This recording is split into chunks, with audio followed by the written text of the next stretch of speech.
What's going on, ladies and gentlemen? Another day, another dollar. If you folks have been following my Instagram, then you've been waiting for this video. For those of you who do not follow me on Instagram at Auto Auction Rebuilds, then you have no idea what's been going on the last several days. But before we jump into all the cars and all the upgrades at the shop, I want to jump into this real quick. A Toro renter caused more damage to the Chevy Cruze. So hopefully this comes out on video. Lots of paint transfer all up the hood. I don't know how well that comes out, but I mean just all up the hood. And then of course we've got a nice crunch right here, from here over. So not quite sure what happened. And of course, you know, I had a renter coming to pick this car up immediately following when the renter dropped this off, and I couldn't rent it because it was obviously in an accident. I filed an insurance claim with Toro, and the person that dropped it off came back and said, "We didn't do anything. There was no damage at all. It was in perfect condition when we dropped it off." I got a dash cam in this car, and the dash cam shows them dropping it off. 7 minutes later, you see my brother come out here and start taking pictures of all the damage on the hood. So I'm kind of protected there because the dash cam footage does show dropped off right here in the driveway. 7 minutes later, my brother was out here at night wiping down these and taking pictures. So I got plenty of proof that I didn't do it. So we'll see how that goes. But yeah, another damn incident with Toro, man. This car, this poor car, has been through the ringer, and she just keeps on ticking. And in fact, in Flagstaff, Arizona, the renter had a problem with oil blowing all over the engine. Walmart broke the oil neck to this car when they did an oil change, and it left the cap very loose without that neck on it. Had to send it to the dealership, and I had to pay out of pocket to have that fixed and have the engine cleaned up because it was covered in oil. So I got to go back to Walmart and get Walmart to reimburse me for all those damages as well. So for all my Instagram followers, thank you, at Auto Auction Rebuilds. You can check me out on Instagram, and you're going to see all the stuff going on way before you see anything about it on YouTube. So that being said, what do you think? A 1994 Oldsmobile Cutlass Sierra S. This is the station wagon with the third row rear-facing seat. This is a one owner. I have the original title from 1994. Very well serviced and maintained. Runs, drives like a top. No check engine lights, no issues. Bright pink transmission fluid. This car has been very, very well cared for. I've had the battery going through a recondition, as the battery, as most of them at Copart, was completely dead. And the battery seems to be coming back to life. It's on a pretty low amperage charge right now. It's down to 3.6 amps. So, did I just burp on camera? Oopsie. Look, we even got the white walls to go along with it, man. White walls. We got the two-post lift installed, and this was a huge deal. Now, a lot of people on Instagram already asking, how come I didn't go with a bin pack? And I'm going to tell you right now, it's because I paid for this with my own money. This is not a sponsored lift. This is something I paid for with that thing they call cash. $2,700 with installation included, anchored, mounted to the concrete floor here. Everything. $2,700 I felt was a good deal. 1 year warranty, and it's a 9,000-pound two-post. So nothing against, not hating. I don't want anybody to think I'm hating on YouTubers that got their lifts for free or discounted. I actually looked at BinPack. They look like they make excellent quality lifts, but the application process was just time consuming, and that's something I don't have right now, is spare time to deal with that. So I just went ahead and got it myself. I had it ordered and installed. Like, I ordered it the day before yesterday. It was installed yesterday. So very happy. Look, we got the clicker here. Look at that. Yeah, even the locks work. Cold air conditioning.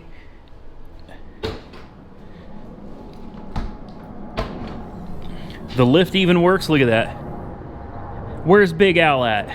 Big Al's Bike and Auto. Where you at, man? Look at this. We got the rear seat here. We got the sunshade or the privacy screen right here that goes from over there and covers that up. What a very original car and in excellent shape.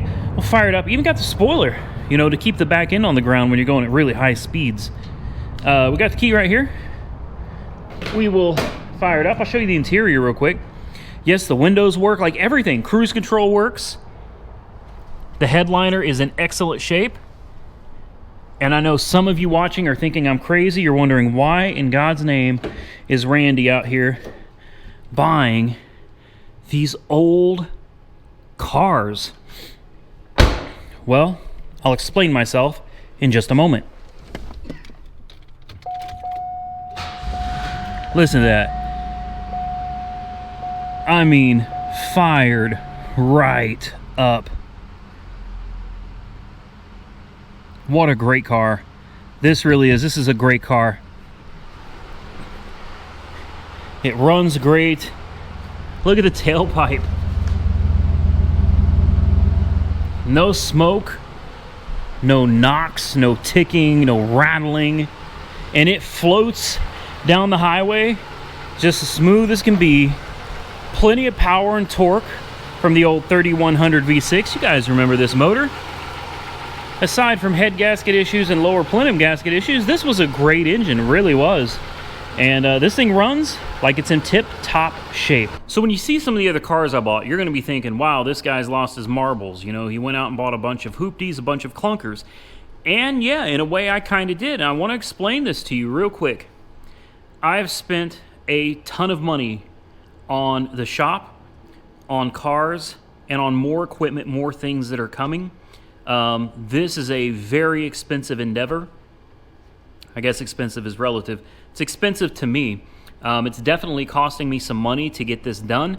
And the goal right now is to get cars that will flip quickly and flip easily. Now, I know you're probably looking at this Oldsmobile right here and thinking, no way anybody's going to buy that. I disagree with you. I think somebody's going to find this car and they're going to be like, you know what? I don't have a lot of money, but if I've got $1,000 or $1,200, they're going to buy this car. You know why? It's a one owner. Can sell it as a one owner. It's got great tires, number 2. Number 3, it runs and drives absolutely perfect. Number 4, no issues. No check engine lights, no problems, no rattles, no clunks, no clanks, no smoke, no leaks, nothing. Number 5, cold air conditioning and hot heat. It's about to be approaching summertime out here, triple digits. People are going to want a car with air conditioning. May not be the prettiest car on the road, but this is a car that is cheap to buy, cheap to maintain. Parts are cheap if you need parts for it, and it's been well cared for. Someone will give $1,000 to $1,200 for this car all day long. We may even put it up at first at $1,500 just to see if we can get any bites. So that's why it's easier to sell a car for $1,000, $1,500, $25,000, basically $3,000 and under is about where you want to be if you want to sell cars quickly. You can sell cars $3,000 and under all day long without any headaches at all. You go over $3,000, you start pushing 4, 5, 6, 10, 12. Suddenly cars spend more time sitting on your lot. And right now, this is all about getting these cars out of here, turn them into money so that other things can be bought. Now, with that said, I'm going to give you a quick glimpse of the shop, or the lot outside of the shop. And just in case, when I say lot, I need to clarify, this is not a car lot. This is just a shop that I use. It's basically a storage area and a place for me to work on some of my projects. This is not a car lot. I don't know if it ever will be. I got to check with the tax commission and see if that's something that can be done here or if I got to do it out of my own. So when I say, or if I say lot, I'm talking about the lot of land out here. This whole thing is a lot, not as a car lot. So just wanted to throw that out there. And last but not least, I want to give a big shout out to John. I'm not going to give his last name here, but John sent us 8 shop lights, 8 LED shop lights for this place. That's really going to help out. Thank you, John. I appreciate it. Seriously, thank you so much for that gift. It's truly appreciated. Now, I want to give you a quick glance of what we got coming up out here on the lot.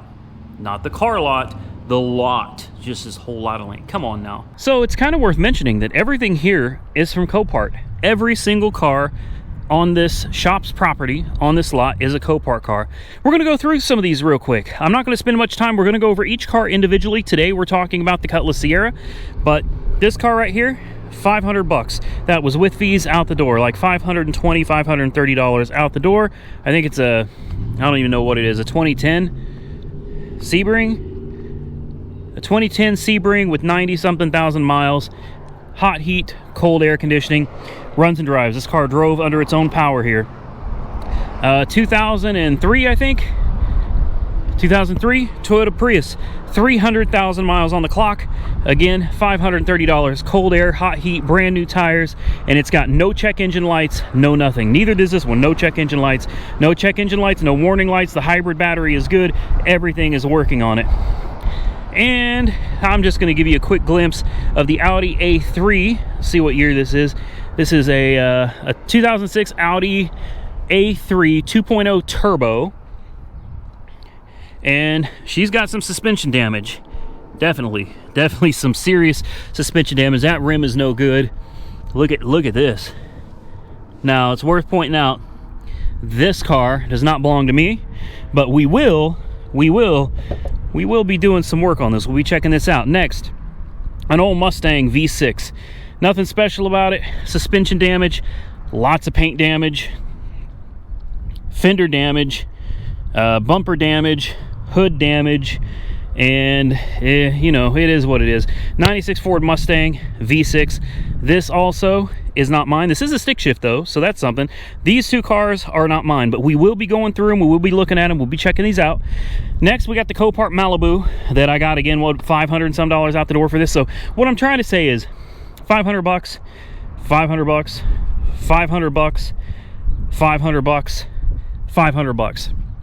I took some money and put $1,500 into 3 cars.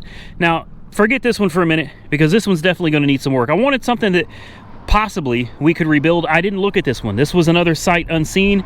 So was that Cutlass Sierra back there, sight unseen. So was that Malibu right there, sight unseen. This one, we don't know. We got to tear it down and figure out what it needs. It took a pretty good hit up here. You know, don't let it fool you. That's a pretty hard hit up front. It may not be worth fixing. I don't know. But I wanted to get something that either we could fix or we could actually take apart and part out for the channel. One way or another, we'll do something with this car. So $500 for a Prius. That car should bring $2,000 to $2,500, anywhere in there. Cold air, hot heat, like I said, no issues at all. That's $2,000, $2,500 for a $500 car. That car is a win all day long, even with 300,000 miles. That car right there, the 94 Cutlass Sierra, again, 500 bucks. This thing should be worth $1,200. I want to say put it up for 15, hope to get 12. $1,200, that's more than double your money right there. So if you just look at these two cars and you say, hey, I got $1,000 in these two cars and they should bring an easy $3,000, triple your money back. You can't go wrong. You cannot go wrong. And that's what I'm talking about. These cheap beater cars, these clunkers, there's a market for these. People need these cars and people can afford these cars. They can sell quickly, you can make your money, and you can go out and do it again. And that's the name of the game, is trying to make money, because we need capital to continue building this property. So we're going to take the Cutlass Sierra out on the street for a little drive. We will show you guys that this car is a runner and a driver, or as they say at some of my local auctions, a mover and a groover. It may be old, but I'll tell you this, it runs and drives absolutely wonderfully. And it does have a little bit of torque. We'll get it on the road here and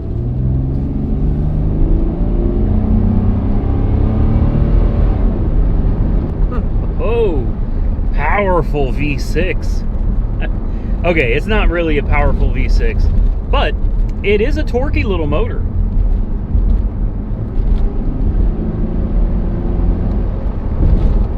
There's 45 miles an hour, and she is absolutely smooth.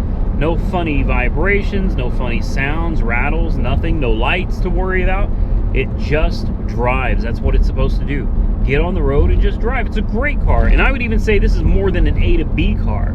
This is a car that'll probably last you a very long time, and I don't think you're going to find much out here that's going to be any cheaper than this, and damn sure not going to be more reliable than this. Now, I want to cover something that I've seen on my channel lately. There's a lot of YouTubers getting supercars now.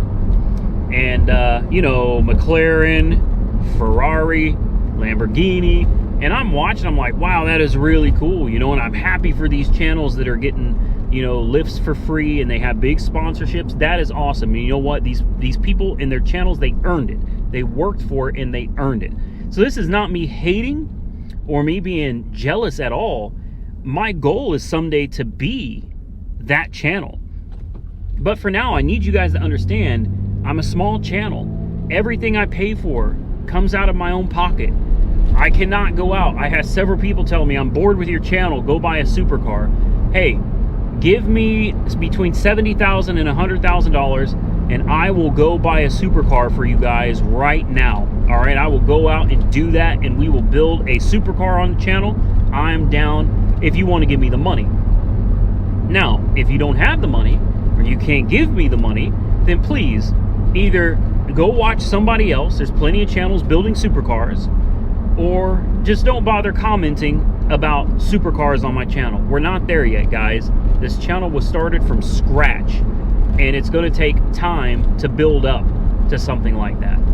It's just not in the cards right now, but it is something that I want to assure you I plan on getting into in the future. All right, so that is going to be a wrap for today, folks. Thank you for watching. I just wanted to throw all this out there and show you guys the lift, the cars. I've been working 14 hours a day every day since I got this shop. I'm exhausted, but I'm going to keep pushing through this. I'm going to try to make some more money, try to get some more things done. I found an 18-foot trailer, diamond plate, used one time for 2,500 bucks. I'm going to try to pick that up in the next couple days as well. There's a lot going on here, guys. Please bear with me. I'm going to do my best to make videos for you. I'm going to do a video on each one of these cars, just like I did on the Cutlass Sierra today. Remember, I paid right at $500 out the door for each one of these cars. You can't beat that, man. These cheap cars will sell fast, and that's what I'm looking at right now. Quick flips, quick money back in the bank, so that other more important things can be done. It's all of it's just work. It's a lot of work, but it's well worth it, and I'm glad that you guys are following along. So I'm out. Stay safe out there, everybody. Please do me a favor. You would help me so much if you would like this video, give it a thumbs up, and if you would please share this video, please, please, please. I would truly appreciate sharing the video. That would help me so much. I'll catch you all very soon in the next one.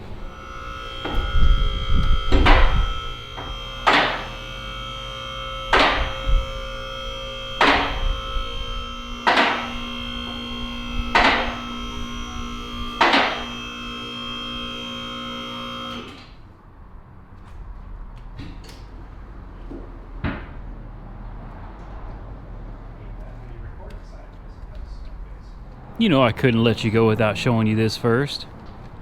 How about some new footage? Some footage that we could never ever do before.